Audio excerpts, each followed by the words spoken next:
उमेद दिसता सांगपाक की अंदूचो जो वर्धापन जो आसा वो 6वो वर्धापन आसा.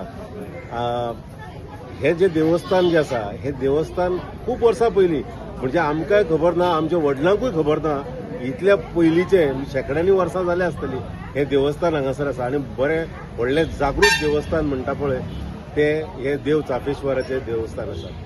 ते असलेले रस्त्याचे त्या पडली कडेन मागीर कांय कारणान रोड वायडनिंगच्या हेतून ते ह्या सायडीन हाडले, बांदले आनी आयज तेजे 6वें वर्स चलता. 6वो वर्धापन दीस आमी मनयतात.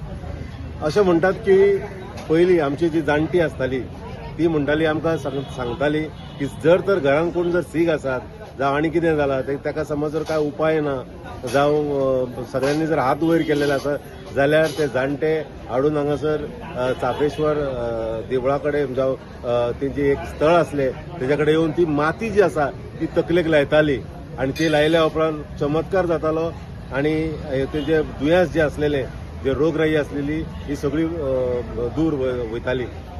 सांगपाचो उद्देश असो आसा की सड्याचेर जावं बोगद्याचेर जेटीचेर कॉलनी ह्या भागांत खंय खंय जी लग्न कार्य जाता जावं बरें कार्य जातात तेन्ना हांगासर स्पेशली विडो दवरतात. विडो दवरल्या शिवाय ते फुडें वचनात.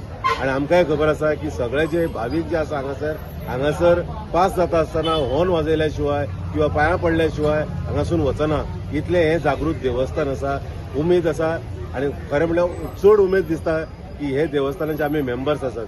दुसरी गजाल अशी आसा की हो 6वो वर्धापन दीस आनी ह्या 6व्या वर्धापन दिसा आमी वेगवेगळे कार्यक्रम दवरलेले आसा.